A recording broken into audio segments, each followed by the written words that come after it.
Ladies and gentlemen, breaking news. The Iranians have fired a ballistic missiles at a US base in Kuwait and has injured 5 American soldiers. And I think this is very different from what has happened before because now American blood has been spilled. So what would President Donald Trump do to this very serious provocation? So let's just watch on as I give you more important updates, and my advice will be at the end of the video, so please watch till the end. So this is a very important breaking news because this time around, the Iranians have successfully injured American personnel, and 2 US drones has also been destroyed. So I thought this is not the same as what was happening between these little skirmishes that happened before. So to give you a nutshell of what has happened, the Iranians' ballistic missiles was fired towards a U.S. air base in Kuwait. 5 personnel were being injured. Now there are 2 U.S. drones called the Reaper drones. One was completely destroyed, one was damaged. Each of them cost $30 million. So that's a lot of money gone. And by the way, Trump, who has said many times they are very near a peace agreement, very, very near a peace agreement, Yeah, utter rubbish, right? This peace agreement never happened. But you know what? The market believe in him because he has the power to manipulate markets and he has successfully done that. And we're going to talk more about that. And right now, countries are start going into technical recessions, and we'll talk more about it.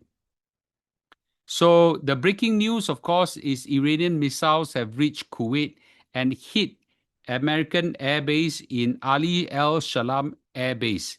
So to be fair, the missile did not hit the ground because the US air defenses managed to intercept the missiles. But the falling debris fell onto the base, injuring 5 Americans. But we don't know of any casualties in terms of life and death, but in terms of injuries, yes, 5 Americans were injured. So this time around is different. American blood has been spilled. Now somehow I don't like to say this. When other countries' blood is spilled, Americans don't take it seriously, but their own blood is spilled, oh, they take it very seriously. So there are 2 American Reaper drones. These are expensive drones. This is not your DJI small little, masa kind of drone. These are big, gigantic drone, almost like full-fledged military aircraft. And one is completely destroyed. One is severely damaged. I think it's as good as writing them off. Combined value is about $60 million. So this is, well, you can say that US got money to lose, but $60 million of military aircraft being destroyed is still something. Now, my take is that this time around, the Americans cannot ignore this because there is blood spill, asset destroyed during negotiation with the other side. So, to be fair, the Americans is now tasting a a taste of their own medicine because they like to strike the other side during negotiation. This time around, they are still undergoing negotiation. Is the other side that's striking them now? So, so this is now Iranian striking, striking the Americans during negotiation. So now, if the Americans ignore this attack, it signals weakness to the adversaries and also to their allies. Well, if they retaliate, on the other hand, there is a regional war that they are trying to avoid and the oil shock they're trying to avoid as well. So they have this terrible dilemma that they are in. So Trump has a difficult choice. They are very close to what he thinks is a peace agreement, although, to be frank, this so-called very close to peace agreement has gone for 2 months already. I don't see anything happening, but it doesn't matter. Markets believe in him, and the military inactivity would give the other side an image that I'm scared of you, as in Donald Trump is scared of Iran. And to be frank, I think the Iranians really think that Donald Trump is scared of them.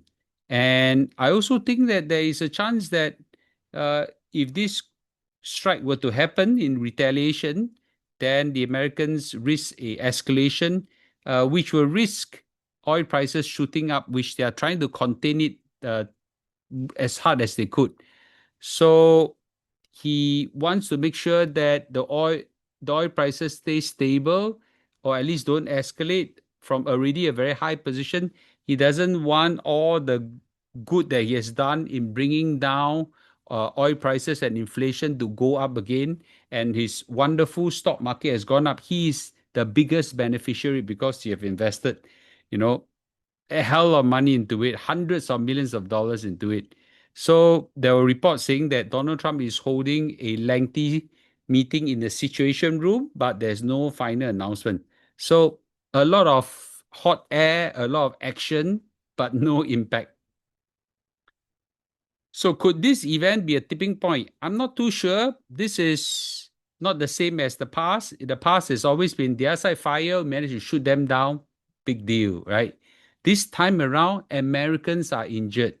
I don't know how serious the injury is. Probably some scratches. I don't think it's very serious in it if it's just falling debris, but it's hard to say. But still, there are injuries and high value assets being lost.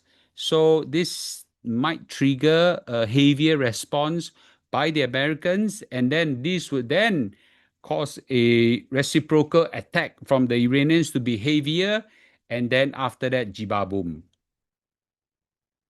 So meanwhile, the Straits of Hormuz remain dangerous because they've just report that there are actually mines being laid on the Straits of Hormuz, and the shipping around the sea lanes with mines, I think, is a very dangerous thing. So this would certainly add a lot of insurance cost, time, and worries to a lot of people.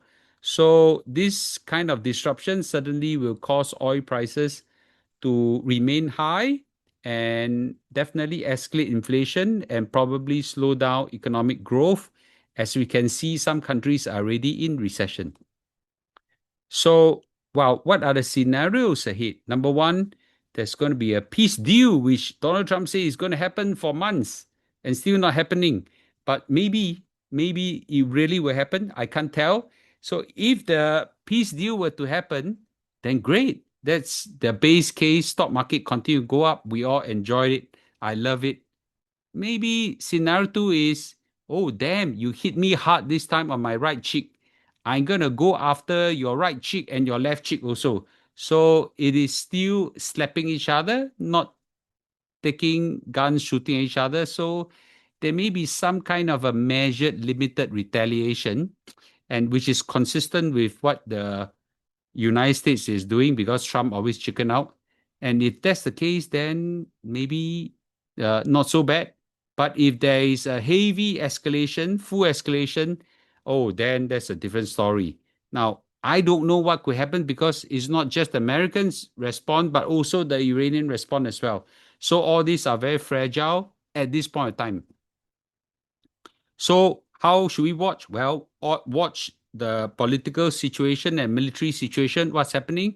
Then we see whether the oil prices responds accordingly and see whether the shipping continue to flow and what are the responses from both sides. And from there, we can tell what's going on. So the watch the situation very carefully.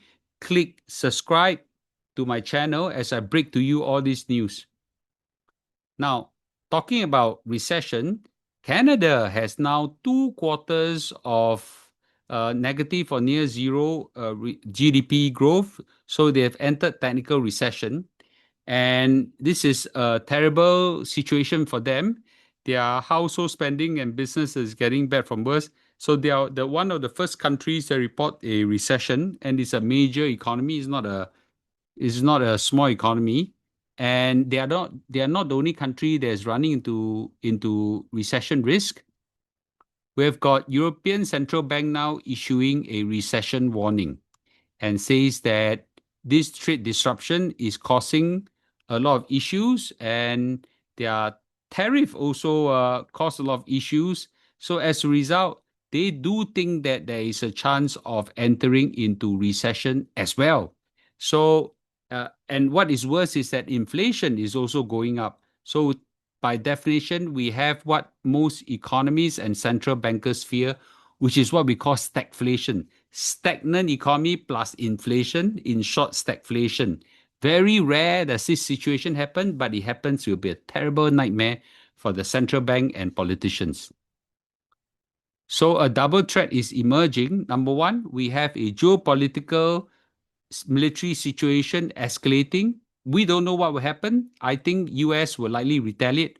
We want to see how serious that retaliation is.